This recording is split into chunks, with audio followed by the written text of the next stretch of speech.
So hi everyone, welcome to Defend 3. Today our topic is healthy behavior choices in your community. We have a guest speaker, Bonnie Fytak. She is an assistant director of healthy food systems at UAMS Northwest. And last week our speaker, Chris Long, they're working on the same team. So a few reminders. Please attend those personalized coaching sessions. We have about 5 weeks left, so it's not too late. You don't have to stay the whole hour. You can call in and ask one question and hang up. Really before Defend 3 ends, I encourage you to call in, maybe tips for summer. We started this in winter. Danielle, Jamie, and Bryce do an excellent job. But I do know if we don't have too many callers, we are now ending the meetings around 12:30, 12:45. So yeah, just call in and ask them your questions. We have a new challenge this week. It's kind of builds on last week's challenge about fiber, but try to eat 5 servings of fruits and vegetables each day, and then tell us how you did on the Facebook challenge post or email it to our Defend UARC. I think that should be defend@gmail.com there. But yeah, so we're week 13, 5 weeks to go. So thank you to everyone who keeps sharing and participating. So again, our demos for the week will be on our YouTube channel, and our website will have our fast facts. So especially when we're talking about eating more fruits and vegetables, if you click the link on our website to the previous Defend series, I think you'll find more than 50 or 60 different kind of recipes and fast facts about fruit and vegetables. And this week, Lily's going to make a demo on gut healthy foods. So we know a lot of fruits and vegetables have prebiotics, which are really good for your gut. And then also we'll have some tips on sleep hygiene. So again, today is our guest speaker is Bonnie Fytak, and she's going to talk about healthy behavior choices in our community. And let me stop sharing, Bonnie. If you want to share your screen, I'll read your bio. So like I mentioned, Bonnie's an assistant director for healthy food systems and community health and research at the UAMS Northwest. She provides strategic leadership and oversight to the healthy foods team, who supports school and community partners to set and achieve goals to increase access to healthy food. And Bonnie's bio is super modest. She has a really interesting career path and work history. She also has a lot of expertise in healthy eating in schools, which you may or may not talk about, Bonnie, and food pantries. So I think if we have any agents on the call that are interested in those topics, I'm sure Bonnie would be able to answer questions at the end of her presentation. So I'll leave it to you, Bonnie. Thank you, Dr. Palm. Thank you so much for inviting me to share today about how my team at UAMS communicates healthy behavior choices to our community. I've spent almost 5 years working in public schools, early childhood centers, and the charitable food system to improve access to healthy foods in order to improve the long-term health of our community. I'm sure Dr. Long shared this last week, that the mission of UAMS is to improve the health, healthcare, and well-being of our Kansans and others in the region, nation, and world. And this really drives all of our work. So I'm going to start by kind of describing the evolution of our healthy food work in the community and the different tools that we use to educate and reach different community members and cohorts to encourage healthy food choices. So today I am going to focus on our K-12 work and our pantry work as well. We do a lot of the similar activities in both venues, but just with small tweaks. So we began by engaging leaders to understand the challenges they face and the types of foods that were currently being distributed to clients and prepared for students in schools. Then once we were able to kind of understand the landscape and the foundational practices of Northwest Arkansas pantries and schools, we built education tools and facilitated practical trainings and hands-on events in order to implement those tools, like the different toolkits, nudges, or different activities that we have that we're able to provide training and technical assistance to partners in order to implement. Currently, we are implementing a multi-district whole school intervention. And in pantry work, we are launching a home delivered food box program for people who are food insecure and have type 2 diabetes. So I think since we're talking about choice today, I talk a lot about choice in our pantry work, but one of the most important things I've learned is that we really have to make healthy choice the easy choice for everyone. For myself and the whole community, we need to make it easy and kind of the default option for people looking for healthy foods. So we need to do that by making food that is healthy and more nutritious, abundant, accessible, and attractive. And then keep in mind what influences our choice. So if I've had a rough day and I go to the grocery store, I'm going to take a beeline for the chips aisle, some soda, some cakes and cookies. But there are things that we can put into place to help kind of drive people towards healthier choices, at the same time helping to make it easier to resist temptation. And we take two primary approaches to influence people's choice. First, we use stealth health, which is making changes to meals and recipes that improve nutrition without making a big deal about it. We kind of sneak those changes in there. We swap out ingredients. We work with our school nutrition staff to make foods a little bit healthier without even telling the kids about it. So they don't even know that they're getting a more healthy meal. And then secondly, we make healthy choices easier by changing the environment and layout of school cafeterias and food pantries to ensure that those more nutritious options are appealing and easy to choose. And I'll go into some details on both of those. So in our food pantries, this is how we've kind of used stealth health and change the environment in our pantries to increase the choice of healthier foods. But before I get into that, I want to share, we spent some time doing foundational research to understand the common characteristics that exist in food pantries that have the largest distribution of healthy foods. And the three things we found that were most important were client choice system, adequate freezers and refrigerations, and a strong written policy. So based on that, we'd use these approaches to train pantry staff and volunteers on how to make adjustments to their operations, to environment design by changing the layout of the pantry, ensuring that fruits and vegetables and produce are readily available, making sure that those foods are easy to choose. So can we provide sampling or recipe cards, signs to show people that the benefit of maybe choosing whole grain pasta over regular pasta? And then also, I think when people use a pantry, they're using a budget just like we are when we go to the store. So they're taking into consideration, if I pick up this food that I've never tried before and I don't know if my family likes it, it then reduces their ability to choose something that they're very comfortable with. So macaroni and cheese, I'll use that as an example. Families know their kids love that. So if our food bank in Northwest Arkansas, they had a cauliflower mac and cheese option. Pantries were so scared to buy it and try it because they didn't want it to sit on their shelves. They didn't want people to be scared to take it. And so what we always encourage in that situation is have some demos. I know COVID has changed everything, but maybe for a week or so, let people have that healthier option along with the traditional option so that they're not losing out on the thing that they know they love by trying something new. So here's an example of one of the pantries that we worked with to create more appealing and attractive displays.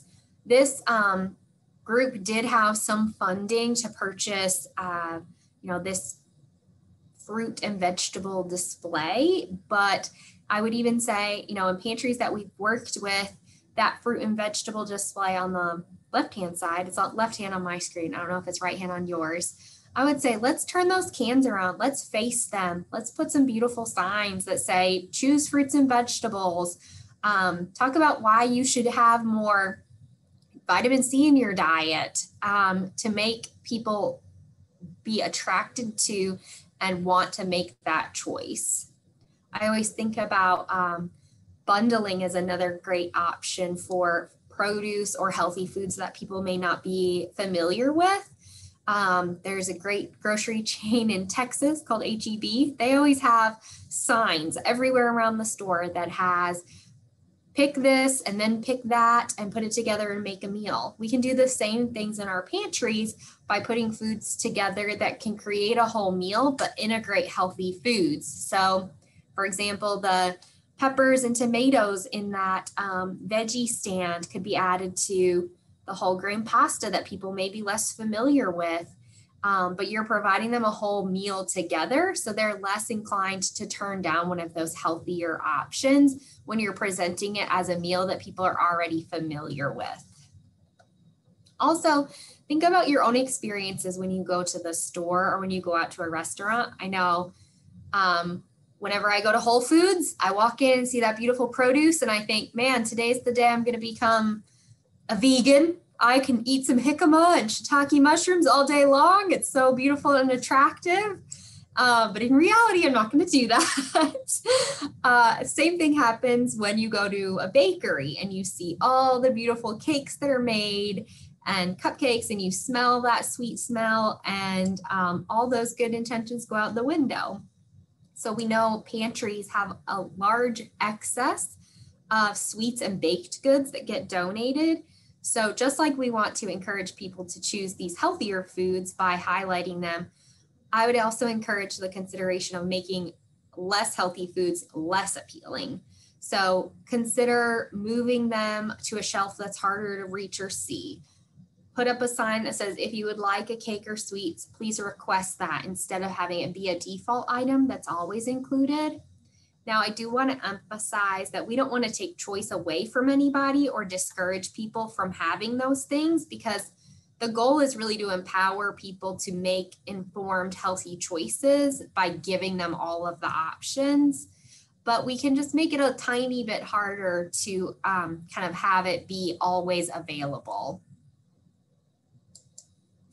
Now, in our schoolwork, we focus on similar strategies, but just tweak them with different approaches. And we do a lot of stealth health in school meals. So we really focus on taking recipes and adjusting the ingredients to not impact the overall flavor or even appearance, but really swapping out common ingredients that are used in a lot of recipes to, say, lower sodium or lower fat in a number of different meal items. And so an example of that is pasta sauce. So we use pasta sauce on pizzas, on pasta, on lasagna. Sometimes it's served in schools a lot with things that are called Bosco sticks that are like cheese-filled pretzel sticks. So that marinara or tomato sauce is served all the time. Well, if we can change or help the school identify a lower sodium product, that could affect 5 or 6 different meals without taking anything away from the kids or putting some of those really popular items at risk, but really just swapping out something for a similar product that's just a little bit healthier. So next, our meal and menu modifications. I kind of started talking about that, but some examples of things that we've done with partners are swapping out frozen green beans from canned. Once again, the tomato sauce, we worked a lot with some chicken products to identify tastier chicken bites that had whole grain on them still. And we always try to encourage partners, when COVID isn't happening, to be able to try these new food items. That way, students, teachers, parents are able to see that they're gonna taste good, that we're not just giving them something healthy, because a lot of times people hear, oh, this is so healthy, and the first thing they think is, oh, that's gonna be terrible. So we even, I've thought about, don't even tell them that you've made a change. Just say, hey, we're looking at new chicken nuggets and put 4 or 5 out and make sure you work with your manufacturer, get only the healthiest ones they have on sale, and then have kids choose from those options. So in some cases, you don't even have to talk about it. But then we've also worked on recipe modification in some other ways. Our Springdale School District partner, they were lucky enough to have a baker on staff, and she actually experimented with lowering the salt content in their rolls by almost 50%. And it was still very tasty, had the same texture, but she played around with it for a few rounds of baking and found that she was able to make a really big reduction without putting the flavor, in jeopardy. Another example of that is we worked on the nacho bar with some of our schools, and we replaced the chips with a no salt added chip. So by the time you have chips, you put cheese on it and taco meat and jalapenos and salsa. All of those things have added salt, added sugar, added fat.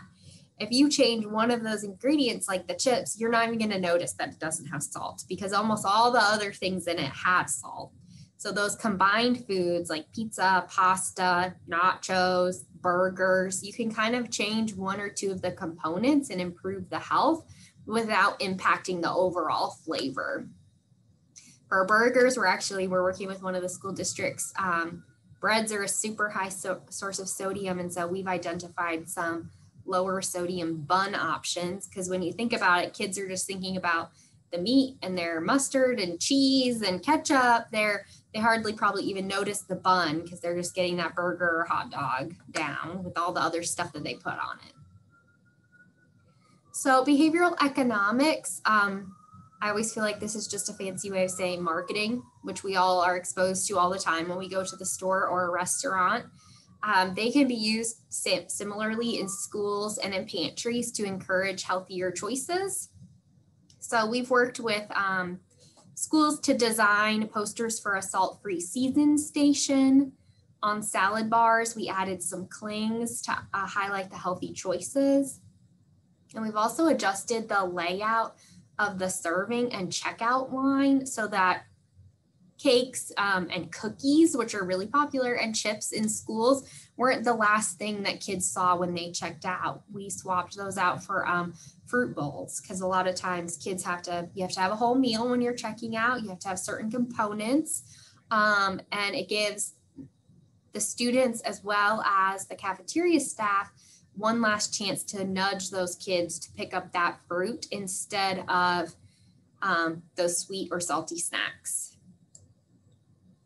Once again, I mentioned we hosted those taste tests. We also had some homemade ranch, some homemade salsa, and we asked for the kids' feedback and how they liked things. We spent a week in some of the junior highs trying out a vegetarian enchilada, because that had been a request for no meatless meals by some of the students. And so we put together a recipe, and then we tested it out for 5 days in a row and got feedback from the students, and were able to tweak that recipe throughout the week so that by the end we had a product that we were certain the kids would like. And because they had buy-in for it, they had a higher rate or likelihood of choosing that when it was offered on the serving line. So we have also found that our staff training is really critical to gaining buy-in and trust with the people who are actually preparing and serving the food in schools, but also distributing the food in pantries. So our approach is always really to set shared goals with our partners. We know that we're all just doing the best that we can for our communities, and we want to be sure that we help build them up to meet the goals that they have. So some fun things that we've done are staff training. We've done knife skills, meal prep.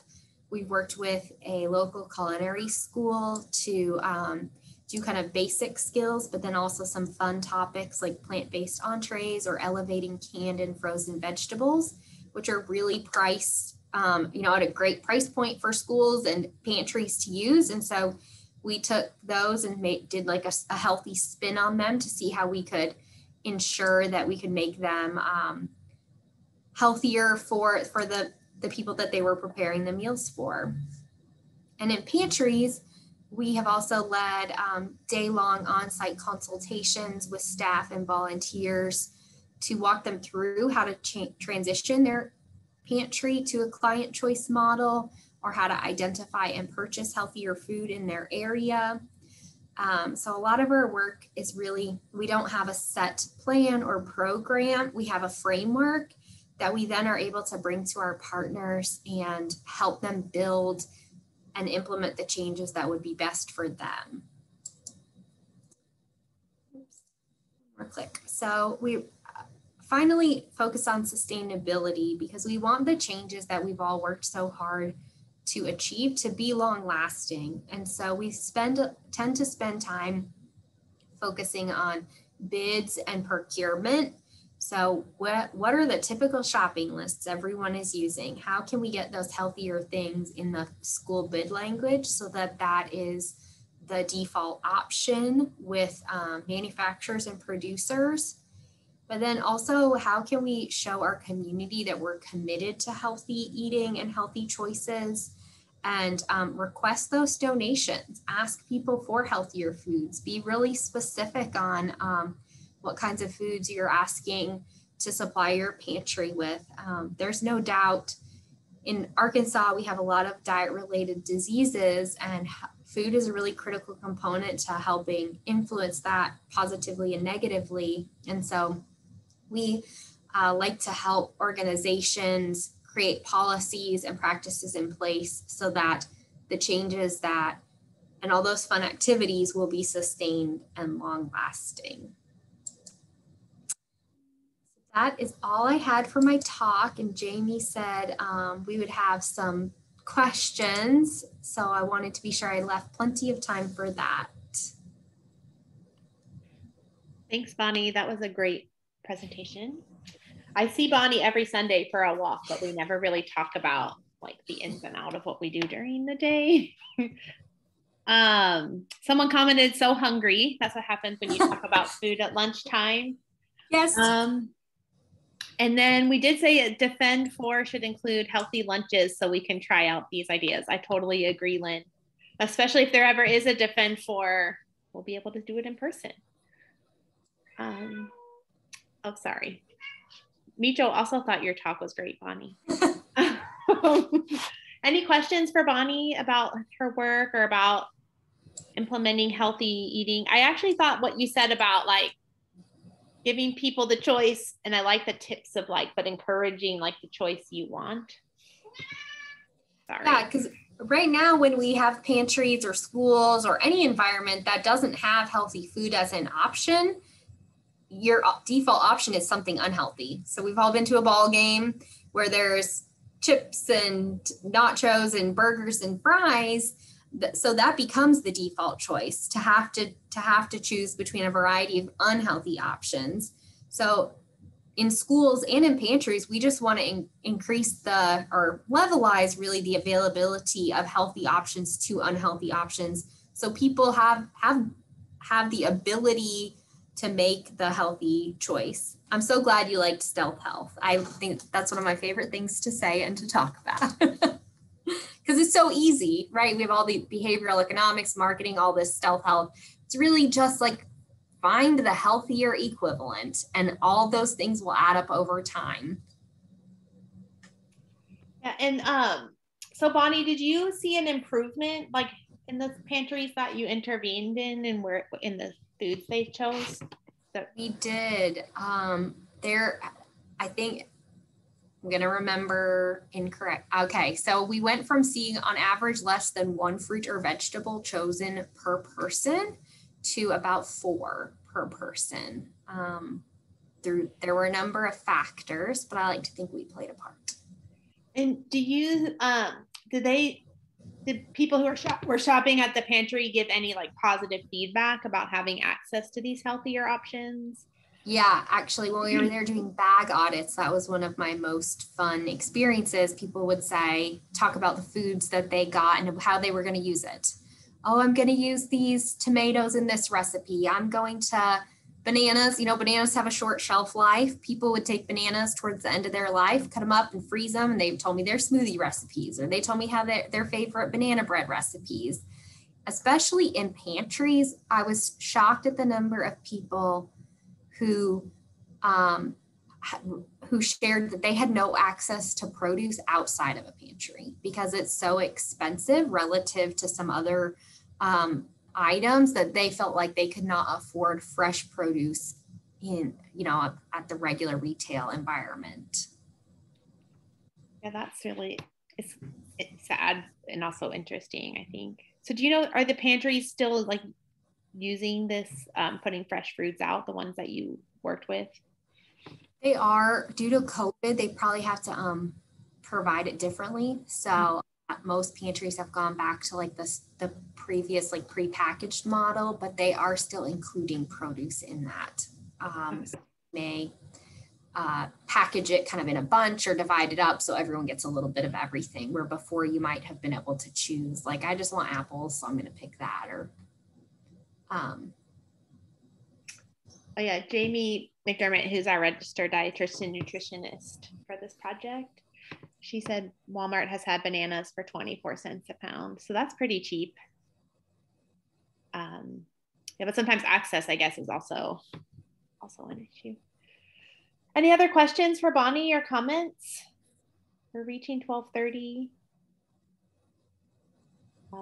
I think it's really interesting, Bonnie, and I may have a student write up like a fast fact about these tips and send it to you for proofreading before we, fast facts are our little like 1-page quick summaries on different topics. So that would be great. Well, anyway, okay, it's a quiet group today. Well, have a great weekend, everyone, and thank you. And don't forget to eat your fruits and veggies for this challenge this week. 5 fruits and veggies. It is a challenge, but I think it would help you with your fiber intake, like last week's challenge. So, okay. Well, thanks, Bonnie. Have a great day. Thank you. You too. Bye. Bye.